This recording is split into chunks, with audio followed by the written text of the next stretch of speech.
Hello, my name's Tom and I like bad code. Let's consider a very simple program called Deskprinter. It does a few things here. So it has a title, it has a legend, so it'll tell you what each of these icons represent. So free means it's available desk. This person with the mask is sick person. It's going to print out a main area where we actually have all of the desks, so you can see what the desk arrangement looks like, and then we have a footer at the bottom. Okay, so title, legend, main section, and a footer. Simple program. A less experienced developer might write it like this, all in one function. So I've called this one print basic. So we have a code comment, and then we have the title. We have a legend, another code comment, and then we have the legend. We have another code comment, then the desks, another code comment, and then the footer. So again, everything is happening in a single function. There is a little bit of breakup with title, legend, desk, footer, the code comments, but there's no clear separation. Everything's sort of happening in one place. As a more experienced developer, I would probably encourage that person to break up their function into smaller functions. So print factored. Here we're going to print title, print legend, print desks, and then print footer. And for the pedants out there, yes, I know that this whole thing could be refactored to be done better, but let's just go along with it. Okay, so here's why this is better. It reads like English. There's a clear separation of all the different parts. It's self-documenting, so I didn't need to use code comments.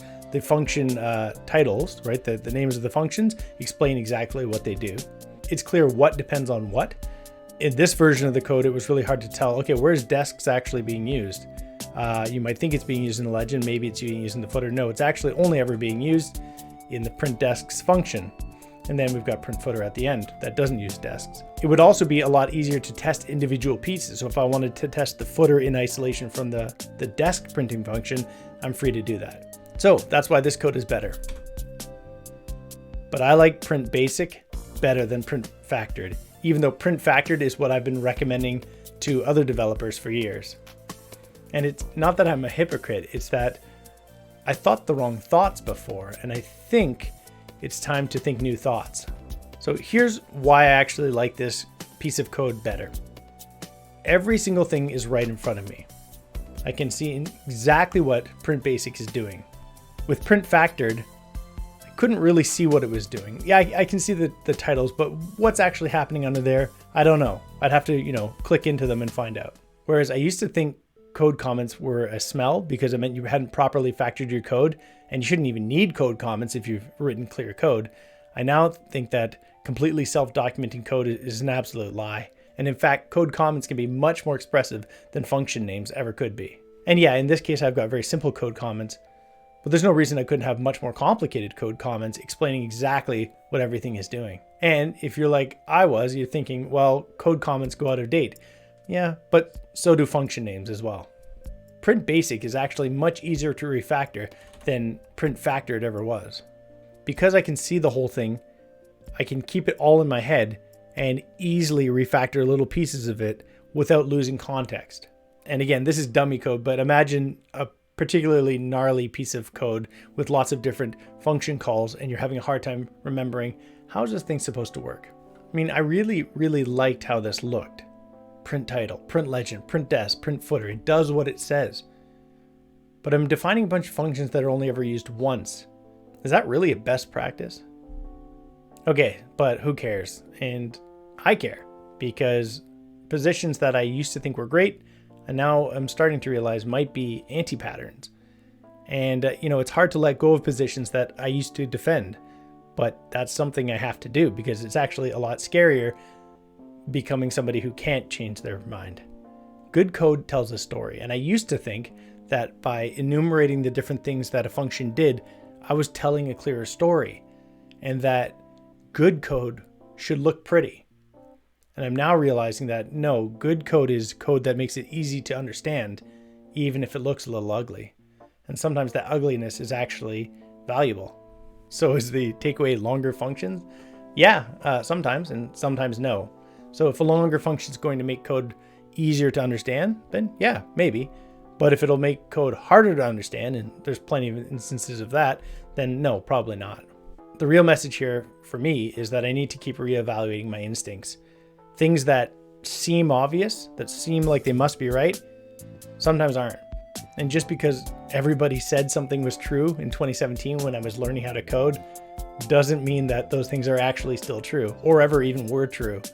Admitting that I was wrong about things, or at least think I was wrong about things, isn't always easy to do, but I want to be wrong for as short amount of time as possible. It's better to go from wrong to right and maybe bruise your ego a little bit than to stay wrong forever. Deskprinter is actually a real program.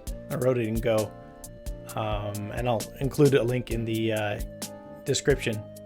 When I initially was coming up with sample code for this video to kind of illustrate the point of having ugly code that was easier to understand than good code, I thought it might be fun to make a program that, given a series of desks, would tell you which was the best one to choose, right? So you walk into this classroom and you say, okay, I can't sit on a person, so I'll have to sit in a free desk.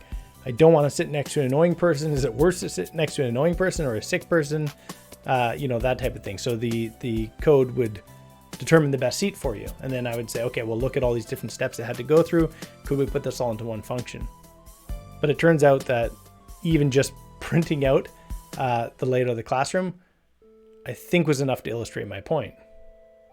Even writing this simple code, I had to stop myself from over-engineering things because it would make the code nicer to look at, but actually hurt readability.